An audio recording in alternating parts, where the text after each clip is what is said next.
Все. Сізге естіліп тұр ма? Естіліп тұр. Бірақ экран көрінбей тұр менде пока что сіздің экраныңыз. Ай, қазір. Қап-қара болып тұр экраныңыз. Ноутбуктан көріп тұрсыз ба? Жоқ, уже телефоннан. Телефоннан. Тоқтай тұрыңыз. Экраныңыз жоқ. Өзіңіз тұрсыз қазір. Қазір 1 минут. Демонстрация экраны жасап Дұрыс. Демонстрация экраны болған жоқ қой. Болды. Так. Енді көріп тұрсыз ба? Енді көрінді, айта беріңіз. Сізге айта беремін, егер де арасында түсініксіз нәрселер болса, сұрақ қоясыз ғой. Жалпылама. Обязательно. Одан кейін сақталады ғой да бұл сабақтар, иә? Иә, сақталады. Болды, сақталса. Сонымен қараңызына, баланс деген негізгі қаржылық нысанның бірі финансовая отчетность. Активтер дегеніміз кәсіпорынның мүлігі дедік. Кәсіпорынның мүлігі немесе ресурстары. Кез келген актив ақшаға айналады.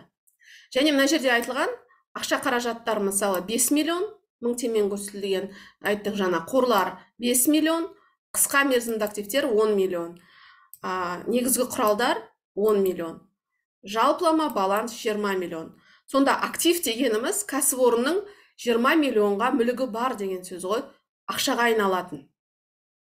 Енді баланс болғандықтан оның пассиві да болады. Пассив дегеніміз не? Пассив деген осы активке салынған қаражаттар. Пассив дегеніміз, мысалы, 20 миллион аспаннан түсіп қалған жоқ қой. 20 миллион мүлік қайдан пайда болды деген сұраққа пассивтер жауап береді. Сонда мына 20 миллион мүлік қайдан алынды? Яғни, мысалы, мынау қорларды біз жеткізушілерден қарызға алдық. Мынау 3 миллион. Сондықтан жеткізушілерге мысалы 3 миллион қарыз біз. Мына 5 миллионның 3 миллионын жеткізушілерге қарыз ретінде алынды. Сонымен қатар, мысалы 10 миллион ұзақ мерзімді қарыз. Ұзақ мерзімді қарыз негізінде біз мысалы құрал жабдықтарды алдық. Қалған ақша мысалы уставный капитал деп тұр, немесе жарғылық капитал. Құрылтайшылар, яғни осы кәсіпорынды жалпылама ашқан, учредители дейді ғой, құрылтайшылар.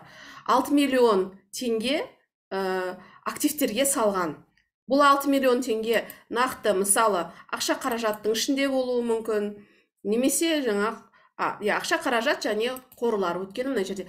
Яғни ол құжатқа қатысты пайда болады. Яғни қай құжат мына жерде де 20 миллион деп тұр, сонда 3 миллион қысқа мерзімді міндеттеме, 7 миллион бұл жерде бізде 10 миллион теңге ұзақ мерзімді міндеттеме, және 7 миллион теңге капитал. Яғни пассив деген осы активке салынған қаржы көзі, қаражат. Актив пайда болса, міндетті түрде оның пайда болу көздері де болу тиісті. Басқаша айтқанда, мысалы, сізде ақша пайда болса, қайдан алдыңыз ол ақша деген сұраққа пассив жауап береді ғой. Активке салу үшін жалпылама екі-ақ жол бар да, не қарызға аласыз міндеттеме ретінде, сондықтан қысқа мерзімді міндеттеме, ұзақ мерзімді міндеттеме деп аталады. Краткосрочное обязательство, долгосрочное обязательство. Немесе кәсіпорында ашқан құрылтайшылар, учредители өзінің қаражаттарын салады.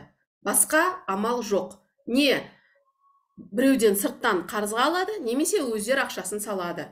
Бірақ барлық пассивтер қайтарылуы тиіс. Себебі активке салынған нәрсе пассив ретінде не үшін көрсетіледі? Қарыз біз деп көрсетіледі, және әрқайсының қайтару мерзімі бар. Мысалы, қысқа мерзімді міндеттемелерді 1 жылға дейін қайтару керек. Оның ішіне не жатады? Салықтық қарыздар, салық бойынша қарыздар, несие бойынша қарыздар, жаңағы зейнетақы қорға қарыздар, еңбекақы бойынша қарыздар, жеткізушілерге қарыздар, олардың барлығы жалпы пайда болады, және не себепті пайда болады? Осы кәсіпорында активтерге салынғандықтан міндеттеме пайда болады. Қысқа мерзімді 1 жылға дейін қайтару керек, ұзақ мерзімдіні 1 жылдан астам уақытта қайтару керек. Ал капиталды яғни құрылтайшылар салған қаражат қай кезде қайтарылады? Пайда болса қайтарады, пайда жоқ болса, зиян болса мысалы қайтпайды. Және мынау уставный капитал немесе жарғылық капитал дегенді естідіңіз ғой, Райлым? Білем, айта беріңіз. Уставный капитал дегеніміз бұл кәсіпорын құрылтайшылары алғашқыда салған қаражаттары ғой. Олар 6 миллион деп уставта көрсетеді жарғысында, және осы мүлігіне салуға тиіс. Олар сол уставный капиталды салмаса, құрылтайшы ретінде табылмайды. Яғни құрылтайшы деген кәсіпорынның мүлігіне ақша салды деген сөз ғой. Кәсіпорынның мүлігі осы құрылтайшыларға тиісті деген. Сонда түсінікті, сонда барлық активтер 20 миллион болса, пассивтер де 20 миллион болады. Себебі пассив дегеніміз осы активтерге салынған қаражат, басқаша айтқанда. Егер активті ақшаға айналдыруға болса, пассивті ақшаға айналдыруға болмайды. Себебі пассив ол жай ғана қарыз. Пассивті біз тек қана қайтарамыз. Пассив не үшін берілген? Қайтару мерзімін уақытысында қайтарып отыру үшін. Енді мына баланс ешқашан бұзылмайды. Сондықтан 4 түрлі ғана операция бар.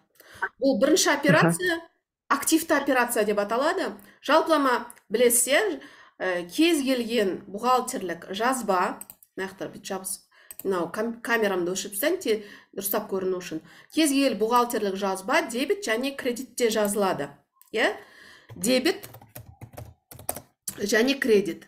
Неге дебет, кредит? Жалпылама мынау актив-пассив. Актив дегеніміз жаңа мүлік, пассив деген осы мүлікке салған қаржы көзі ғой. Мына қаржы көзіні әрқашанда қайтару керек. Сондықтан кез келген өзгеріс, яғни бухгалтерлік есепте қозғалыс болатын жағдайда, мысалы кез келген шаруашылық бір өзгерістер болатын болса, олар активтерге қатысты болады, немесе пассивтерге қатысты болады. Басқа еш нәрсеге қатысты болмайды. Яғни активтердің құрамы өзгереді, жаңадан активтер пайда болады, немесе пассивтердің құрамы өзгереді, немесе пассивтер көбейеді, азаяды. Сондықтан дебет, кредит дегеніміз кез келген өзгеріс екі счетта пайда болады. Бір счетта мысалы дебет бойынша кәсіпорынға түсетін нәрсе болса, кредит бойынша кәсіпорыннан сыртқа кетеді деген сөз. Жалпы дебет латын тілінен не деп аударылады? Ол қарыз деп аударылады. Жалпылама дебет кәсіпорынға келетін нәрсе, келеді деген сөз ғой. Ал кредит кетеді деген сөз, кетеді. Егер дебет келеді болса, кредит кетеді. Кез келген операция дебетке, мысалы, кәсіпорынға пайда түссе, кредиттен кететін дүниесі көрсетіледі. Себебі бір жерден кетіп, келесі екінші жерге түседі. Себебі бір жерден кеткен нәрсе екінші жерге түсу керек қой. Сондықтан, мысалы, бірінші операция актив, дебет деген әрқашанда бұл келеді деген, яғни кәсіпорынға тиімді жағын қарастырады. Яғни дебет кәсіпорынға тиімді, яғни активтерге қатысты дебет әрқашанда өседі. Себебі дебет дегеніміз активтер көбейген жағдайда кәсіпорынға тиімділігі көбейеді. Себебі дебет деген жалпы өзі кәсіпорынға тиімді нәрсе деген дебет. Актив өссе кәсіпорынға тиімді. Кредит деген кәсіпорыннан кететін нәрсе. Егер активке қатысты болса, яғни кредитте актив азаяды. Сонда дебетте актив көбейеді, кредитте актив азаяды. Және бірдей сома көрсетіледі әрқашанда. Мысалы, мына жерде 100. Дебеттен кредиттен кетсе, дебетке келіп түседі. Мынандай түрдегі операция, яғни екі счет қатысады бұл операцияға. Бір счет активті, екінші счетта активті. Біреу дебетте көбейсе, екінші кредитте азаяды. Сіз бухгалтер болып істеп жатсыз, сондықтан, мысалы, жиі кездескен операция кассадан, мысалы, ақша счетқа аударылады. Немесе счеттан кассаға ақша алынады. Сонда Касса дегеніміз бұл жалпы қандай счет? Активті счет қой. 10 актив счет па? Касса, иә, 10 активті счет дұрыс. Не себепті ол актив? Себебі ол ақша. Ақша Ақша, онсыз иә. да ол актив. Ақшаға айналдырудың қажеті жоқ. Және банк счеты. Бұл да актив счет. Иә, активті счет. Не себепті? Себебі ол да ақша, бірақ қолма-қолсыз. Енді мысалы кассадан банкқа 100 000 теңге түсті дейік. Сонда кассадан екеуі де активті болғандықтан міндетті түрде біреуі көбейеді, екіншісі азаяды. Сонда мысалы кассадан 100 000 теңге азайып, кассаға 100 000 теңге түседі. Енді оны дебет кредитте қалай көрсетеміз? Дебетте активтің көбейгені, себебі дебет әрқашанда, дебет деген сөз әрқашанда кәсіпорынға келетін дүние ғой. Актив келеді деген сөз. Касса келген. Касса түсе ма, немесе ағымды счет түсе ма? Дебетке не болады? 10-30 бола ма? 10-30, анау 10-10. Дұрыс. Дебетте 10-30, кредитте 10-10 болады. Себебі кассадан кетті, счетқа түсті деген сөз ғой. Керісінше болса, онда... Шығын деп ойлап жүрмін ғой осы. Жоқ. Кассадан кетті, банкке түсті деген сөз ғой.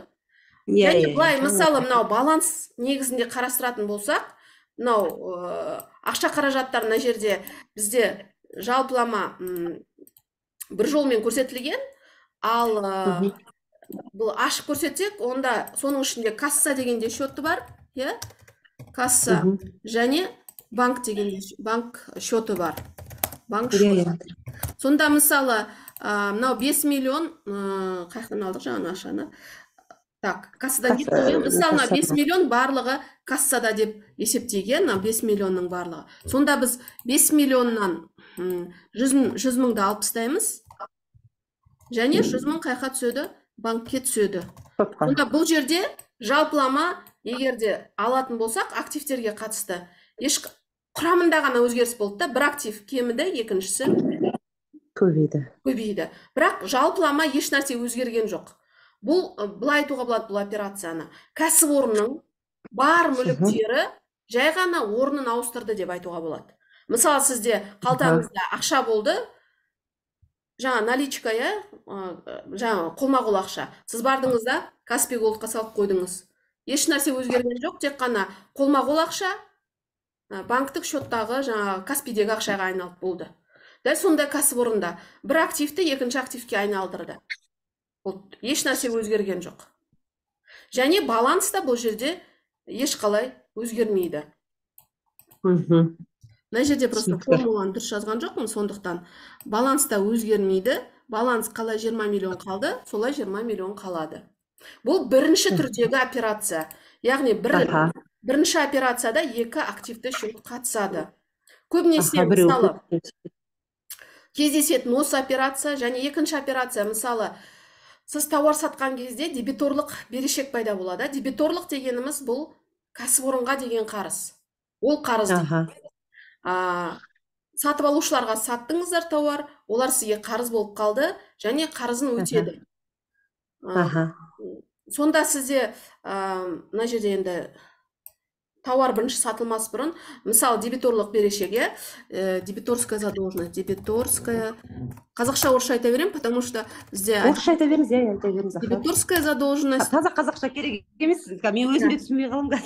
Дебиторская задолженность покупателей дегеніміз таза кәсіпорын алдындағы қарыздар ғой, дебиторская задолженность перед компанией. Кәсіпорынның алдындағы қарыздар. Дебиторская дегеніміз әрқашанда актив болып табылады, себебі кімге қарыз? Кәсіпорынға қарыз. Бізге қарыз ғой, басқаша айтқанда. Бізге қарыз. Ал қай кезде ол пайда болады бізге қарыз? Компания тауар сатқан кезде, және касса, мысалы, мысалы дебиторлық берешек кассаға келіп түсті деп айтатын болсақ, мысалы сатып алушылар өздерінің берешегін кассаға төледі. Мынау да актив, мынау да актив. Сонда сатып алушылар қарыздарын кассаға төледі. Касса не істейді? Көбейе ма, азая ма? Төлеген кезде ма? төлеген кезде көбейеді ғой, ақымыз.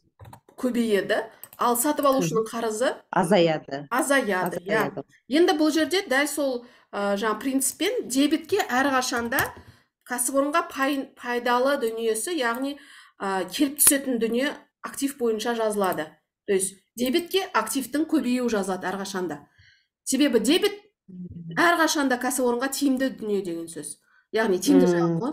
Активтің получается, ол жақ қай шөт 10-30 болады ғой да? 10-30 ба?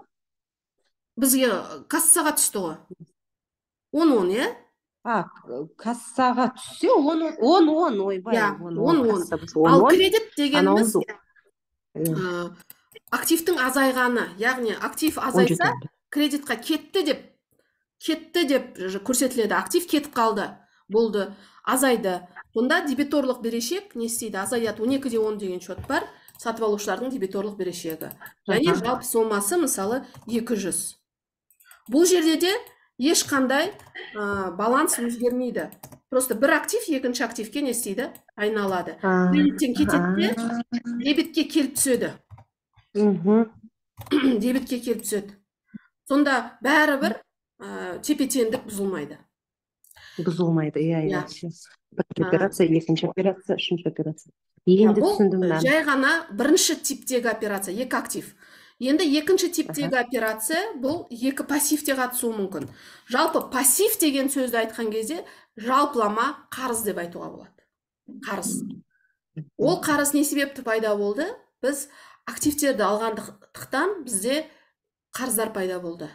Бірақ олар тек активқа қатысты емес, мысалы салыққа қатысты болуы мүмкін, оны да қазір қарастырамыз. Жалпы актив дегеніміз актив счеттар, сіз енді қазір жұмыс істеп жүрсеңіз білесіз, актив счеттар былай бөлінеді: активтер және шығыстар деп. Шығыс счеттары да актив счеттар болып табылады. Себебі активтерді ақшаға айналдыруға болады, олар кәсіпорынға болашақта пайда түсіреді. Ал шығыс дегеніміз, шығыс не үшін жүргізіледі? Шығыс әрқашанда пайда алып келу үшін ғой. Иә. Бірақ шығыс ақшаға айналдыруға бола ма? Мысалы біз не алдық? Қызмет, жұмыс, жеткізушілерден алған кезде олардан қызмет аламыз, бірақ қызметті әрі қарай сатып ақшаға айналдыра алмаймыз. Сондықтан жұмсаған қаражатты шығыс деп көрсетеміз. Расход. Және расход бізде бірақ баланста көрсетілмейді, ол бөлек есептеледі. Расход деген тақырып болады. Енді екінші түрдегі операция бұл пассивтерге қатысты. Екі пассивті счет өзгеруі мүмкін. Мысалы, жалақыға қатысты. Еңбекақыдан, мысалы, жұмыскердің еңбекақысы қанша болсын? Мысалы, 100 000 теңге. 100 000 теңгеден 10 000 теңге зейнетақы қорына ұсталды. 10%. Білесіз қой, зейнетақы қорына 10% ұсталынады. Иә. Сонда егер еңбекақысы 100 000 болса, 10 000 теңге ұсталып қалу керек. Сондай зейнетақы 10 000. Сонда былай қарасаң, еңбекақыдан зейнетақыға 10 000 теңге ұсталды дейді. Сонда еңбекақы бойынша қарыз ба жұмыскерлерге? Иә, қарыз болып тұр ғой. Қарыз. Ал еңбекақы бойынша қарыз болса, яғни бұл пассив. Қарыз деген ол жалпы пассив. Зейнетақы дегеніміз ол да қарыз. Ол жаңа зейнетақыны біз ұстап қаламыз да, және зейнетақы қорына аударуымыз керек. Екеуі де пассив. Сонда зейнетақыдан ұстап қалсақ, зейнетақы бойынша қарыз көбейе ма, азая ма? Азаяды, ал зейнетақы көбейеді. Еңбекақы бойынша қарыз азаяды, ал зейнетақы бойынша қарыз не істейді? Көбейеді. Иә. Былай қарасаң, мысалы, біз жұмыскерге 100 000 қарыз болдық, 10 000 ұстап қалсақ, 90 000 қарыз боламыз. Бірақ зейнетақы қорына да 10 000 қарыз боламыз ғой. Иә, дұрыс. Жалпылама кәсіпорын үшін бір нәрсе өзгерді ма? 100 мың қарыз азайды ма? Азайған жоқ. Азайған жоқ. Себебі 90 мың жұмыскерге қарызбыз, 10 мың зейнетақы қорына қарызбыз. Жалпылама сомасы кәсіпорын үшін еш нәрсе өзгерген жоқ. Тек қана қарыздар орнымен ауысты ғой. Сонда дебет деген сөз келеді дегенді білдіреді ғой, келеді. Қарызға қатысты қай кезде кәсіпорынға тиімділік алып келеді? Қарыздың көбейгені ма, азайғаны ма? Азайғаны. Азайғаны. Яғни еңбек ақының қарызы азайғаны 33/50-ді дебетке түсіреміз. Қарыз азайды деп. Ал қарыздың көбейгені кетеді деген сөз. Яғни қарыз пайда болды, басқа біреудің қалтасына деп айтуға болады ғой, енді ақша кетеді деген сөз. Зейнет ақы қорына қарыз пайда болды. Плюс. Сонда пассив бойынша керісінше, себебі дебет қарыздың кеткені біз үшін, қарыздың азайғаны біз үшін кетеді деген сөз. Бізге нәтижесі келіп түсетіні қарыздың азайғаны, ал қарыздың көбейгені кетеді. Не кетеді? Болашақта біздің дүниеміз, ақшамыз осы қарызды жабуға кетеді деген сөз ғой. Кредит. Түсініңіз ғой? Сондықтан пассив бойынша, кредит бойынша пассив тұрса, яғни қарыз пайда болды деген сөз. Ал пассив дебетте тұрса, қарыз азайды деген сөз. Себебі дебет әрқашанда кәсіпорынға тиімді. Енді үшінші, бұл жерде де мысалы еш нәрсе өзгермейді. Мынау еңбек ақы бойынша 10 мыңға азайса, зейнетақы қорына 10 мыңға көбейеді. Кәсіпорынға еш нәрсе өзгермейді. Енді бұл екінші түрдегі операция пассивті дейді. Үшінші түрдегі операция бір актив және бір пассив қатысады. Мысалы, бұл жерде де, мысалы, екінші операцияда бар қарыздар жай ғана орынмен ауысады. Ондай операциялар өте сирек, көбінесе еңбек ақыға қатысты. Мысалы, біз жеке табыс салығын ұстап қаламыз, зейнетақы қорын ұстап қаламыз, медициналық аударымдарды ұстап қаламыз, олардың барлығын просто бір қарыз екінші қарызға ауысады деген сөз ғой. Жұмыскерге деген қарыз мемлекетке деген қарызға ауысады, а жалпы сомасы өзгермейді. Бұл жерде түсінікті ма? Енді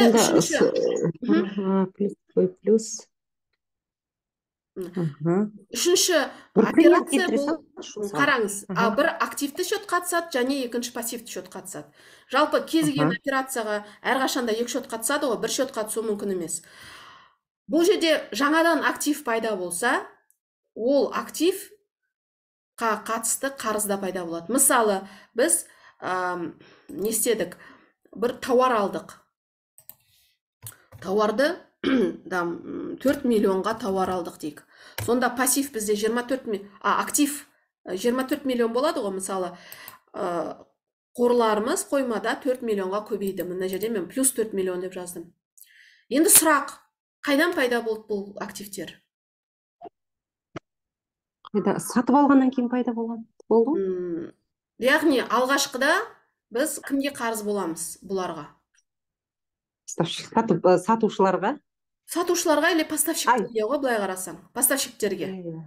Сонда кредиторская задолженность пайда болады ғой. Кредиторская задолженность.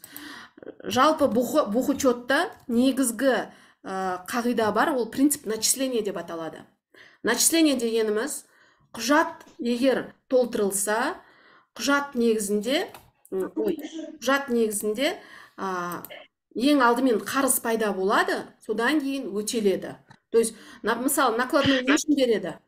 Накладной қарыздың пайда болғанын дәлелдейді. Сосын ғана қарыз өтеледі. Сонда, мысалы, тауар пайда болса, ол қайдан пайда болды деген сұрақ. Немесе біз біреуге қарызбыз, немесе өзіміздің құрылтайшыларымызға қарыз. Мысалы, біреуге қарыз болмасақ, значит, кімге қарызбыз? Өзіміздің жаңағы меншікелеріне қарызбыз. Олар ақша салды деген сөз ғой, басқаша айтқанда. Кәсіпорын солардікі. Мысалы, біз жеткізушілер емес, ал мысалы ол құрылтайшылар не істеді, ақшаны салды. Онда біз жаңа құрылтайшылар салды деп мына жаққа 4 миллион соларға қарыз бітіп көрсетеміз. Бәрібір баланс пайда болу көзі қайдан пайда болды деген қарыз түседі. Басқаша айтқанда, мысалы, үйге көлік пайда болса, сұрақ қой, қаяқтан алдың ақшаны деген. Дәл сондай ғой. Көлік пайда болса, не банктен кредит аламыз, не өзіміздің жинаған ақшамыз, немесе біреуден қарызға аламыз, бірақ бәрібір пассив пайда болады. Пассив. Біреуге деген қарыз. А ол пассивті бар емес пе жаңағыдай, уставной капитал дегенде обороткада қалай жабамыз? Мысалы, кредитте 50-10 ба, 50-30 ба, сондай ғой өзі уставной капитал. 50-30. 50-30, а дебетте 10-30 болады, е? Жоқ. Ал сол обороткада қайтадан 50-30 тұрады ғой? 50-30 дегеніміз жалпылама, мына жерде 50-30 көрсетілмепті, уставный капитал бірінші операция негізінде көрсетілу керек. Бұл тоғыға қатысты, ипотека қой, 51-10 бұл төленбеген капитал. Яғни, егер мысалы бізде Тоқтаров Серік дей салайық, құрылтайшы болып саналса, және тек қана әзірше уставта көрсетті несіне, жаңағы салатын ақшасын, мысалы, жаңағы 2 миллион деп, бірақ әлі салмаса ол ақшаны, жай ғана уставта көрсеткен. Онда бұл төленбеген капитал деп есептеледі. 51-10. 51-10.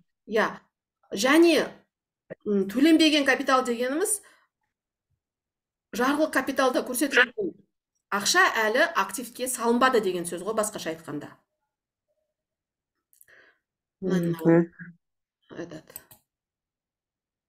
Активке салынбады. Бүгінгі күнмен кетіп қапты қазір. Сосын алып тастармын. Так, мысалы, мына жерде 22-ші жыл төле, 23-ші жыл. Басқасын ашу керек еді. Так, мысалы, мына 51-10 төленбеген капитал 2 миллион тұр, және 50-30 2 миллион. Бұл нені білдіреді? Бұл ақша әлі активке салынбады деген сөз ғой. Активке салынған кезде ол былай салынады. Кассаға түседі, приход болып. Және қай счеттан түседі? 51-10 деп түседі, себебі ол төленді деп түседі ғой, төленді. 50-30-дан түспей ма сонда ол? Жоқ, 51-10-нан. 50-30 ол онсызда да жарияланып қойған. 51-10 деп көрсетеді жаңағы ақша төленді деп. 2 миллион. Және мына жерде ашатын болсақ, мына төленбеген капитал 0, төлеген салымдар 2 миллион, және кассада да 2 миллионға ақша көбейді деген сөз. Яғни, ақша кассаға салынды. 10-30 мен 50-30 жабылып тұр ғой, да? Мынау ошибка не үшін тұр? Скобка тұр ғой? Жоқ, бұл статьясы көрсетілмеді деген сөз. Статьясын көрсетпеген, мұны статья болады жаңағы инвестициялық қызмет, прочие поступления ғой. Бұл міндетті түрде жабылу керек. ТО-да бар емес па, өзіміз осылай жаңағыда 51-10 жаңағы осылай вклады пай жасасақ болады ма, егерде кассаны көбейту үшін? Просто касса ақша жетпей жатады да? Жоқ, болмайды. Ол үшін сізде жарғыда қанша ақша көрсетілген, сонша ақша көрсетесіз ғой. Мысалы, жарғыда сізде устав бар ғой, уставта қанша көрсетілген, соны ғана уставный капитал деп көрсетесіз. Мысалы, ТО ғой сізде. Егер ТО-ға қатысты 500 мың десе, ол 500 мыңды бір жылдың ішінде салу керек қой ақша ретінде. Салмаса, табысты бөлуге құқысы жоқ. Егер ол ақшаны салмаса, ол төленбеген капитал деп тұрады. Төленбеген капитал. Төленбеген дегеніміз әлі ақша салынбаған деген сөз ғой. Қағаз жүзінде ғана капитал тұр, ал нақты активке салынбады. Ол міндетті түрде кассаға емес, ол кез келген активке сала алады. Кез келген активке. Кассаға салса да, банкке салса да өзі біледі. Және Үшінші түрдегі операция, яғни кез келген, 10 минуттан кейін өшеді екен, қайтадан қосамыз. Кез келген жаңадан актив пайда болса, мысалы сізде тауар келіп түссе, міндетті түрде не пайда болады? Жеткізушілердің алдындағы қарыз пайда болады. Егер құрал жабдық, шикізат, не нәрсе келсе де қарыз пайда болады ғой. Пассив. Яғни актив пайда болса, пассив те пайда болады. Себебі баланс дегеніміз еш нәрсе аспаннан түсіп қалмайды деген сөз ғой. Алған нәрсе қайтарымы бар деген дүние. То есть баланста алдың ба актив, қайтару тиістісің. Қайтаратын нәрсені пассивке жазып қой деген сөз ғой. Пассивке. Кез келген жаңадан актив пайда болса, ол немесе қарыздан пайда болады, немесе жаңағы құрылтайшылар салды деген дүние. Енді төртінші түрдегі операция, егер қарыз өтелсе, қайдан өтеледі? Мысалы, бізде қарыз бар екен, мынандай еңбекақы бойынша 3 миллион. Қайдан оны қайтарасыз? Қайдан оны қайтарасыз дейсіз ба? Вообще, кез келген қарызды қаяқтан қайтарады дегенім, неден қайтарады? Төлеп па? Төлеп, кез келген пассив тек активпен қайтарылады ғой. Сізде мысалы пассив деген сөз қарыз ғой. Қарызды қарызбен жабуға бола ма? Жоқ, болмайды. Қарыз тек қана активпен жабылады ғой, активпен. Мысалы, 3 миллион сізде қарыз болса, сізде банкте ақша болса, сіз банктен ақшамен қайтарасыз. Мысалы, 3 миллионды азайтасыз. Және банктегі де 3 миллион сізде не істейді? Азаяды. Банкте азаяды, қарызда азаяды. Сонда сізде дебетке не жазылады? Банктың азайған, қарыздың азайғаны ма, немесе активтің азайғаны ма? Дебетке қарыздың азайғаны шығар. Қарыздың азайғаны. Себебі дебет дегеніміз қарыз азайды. Яғни біз мына жерде кредит банка деп пока жазсайын, кредит банка, мысалы, пассив минус. Ал кредитке активтің азайғаны. Себебі актив кетіп қалған жағдай біз үшін кредит деген сөз кетті болды, бізге пайда түсірмейді деген сөз ғой кредит. Сонда активке қатысты мысалы екі ереже ғой, дебетте актив көбейеді, ал дебетте пассив не істейді? Азаяды.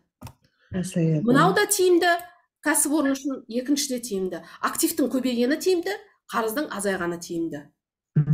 Ал кредит деген кетеді деген дүние. Кредит не кетеді?